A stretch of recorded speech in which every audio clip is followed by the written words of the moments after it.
Hey there, welcome back to Move Well, Age Well. I'm Coach Kim, and today we're going to be talking about shoulder movement. Now, it's important to first understand that in your shoulders you have different muscles.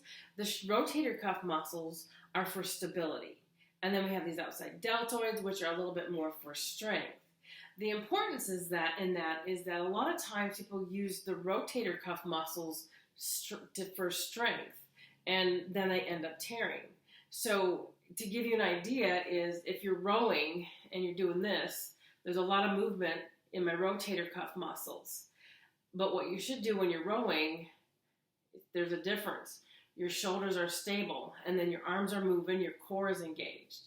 So it's important to know the difference. There's no problem in moving those muscles, but once you add weight, once you add a resistance, you can then tear those muscles down. So we want to make sure that they're strong.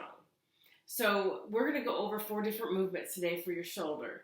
We're going to start with moving forward to back. So I'm going to back up a little bit so you can see my arms. So we're going to have our arms out. And again, your shoulders are not lifted, and it's good to do this within the mirror. So you want to set your shoulders, which means press them down. And my shoulders, everything up here, my shoulder girdle is engaged, up top in my shoulders and in my back. So everything from here up, front and back, is nice and strong. And then I'm just going to rotate in the muscle, bring those arms forward and bringing it back. And so what you want to do too is look and see your arms should be shoulder height, and you want to make sure, because sometimes this might feel normal just because of weakness in another arm. So make sure you're in a mirror, rotating forward and rotating back. Squeezing, stretching the chest, or stretching the back, engaging the chest. And now we're engaging the back, stretching the chest. So what it looks like from the side is you're moving back and you're moving forward. You're stretching the chest, and then you're stretching the back. So you want to do that, and you want to do that slow, making sure you're using the full range of motion. The next one is side arm raises. Now I'm going to do these a little different, because if you were in a typical fitness center, side arm raises are right here. They're just right here. But what we're going to do is we're going to go through a range of motion and totally rotate that shoulder. So number one, be careful. So your palms start to the back. So your palms are going to be to the back. You're going to raise to the side, and just about the shoulder height, you're going to rotate those hands, bring them up, palms facing.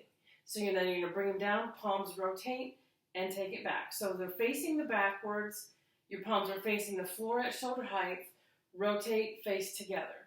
So we're rotating those arms. We're really getting a lot of different muscles rotating up and reaching. When you come up to the top, you want to make sure those arms are close to your ear. So you're bringing it up here, not here.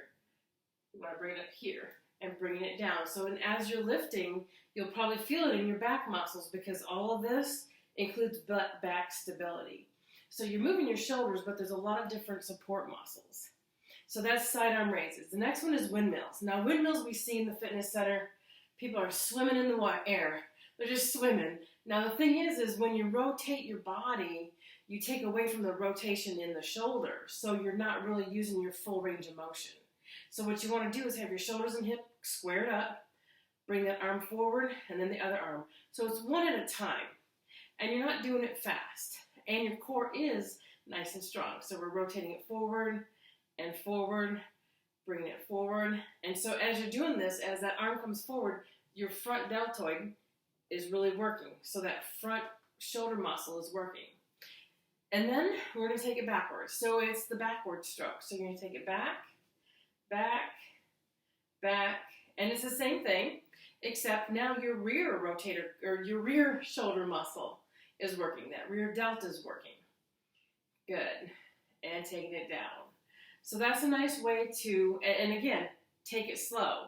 So you're going to get that full range of motion, taking those arms backwards, and then forwards, taking those arms open and closed, and then that side raise, rotating throughout that shoulder, and making sure that you're doing everything slow and taking your time.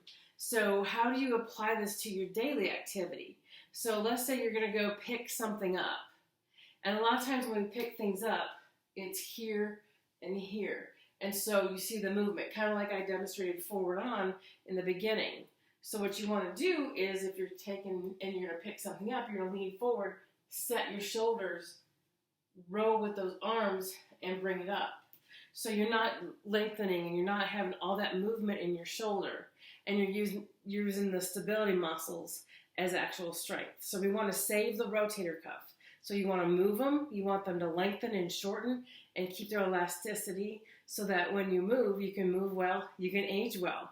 And it's very common with seniors as they fall to tear rotator cuff muscles, because if you're here and you're not moving and doing much, as soon as your arm reaches to save you, then you can tear that muscle. And it's really, that's a hard injury to recover from. So I'm going to leave you with that same thought we started with last time. We don't stop moving because we get old. We get old because we stop moving. So don't stop moving. What's coming up next week? I think we're going to do getting up and down off the floor. There you go. That's a total body. So we're going to do getting up and down off the floor. Why? Because you use a whole lot of muscles doing it, and there's ways to do it with support. And it focuses a lot on every muscle, and that's including your core. So I hope you have a great day. We'll see you in the next episode, and we'll get down on the floor and we'll get back up.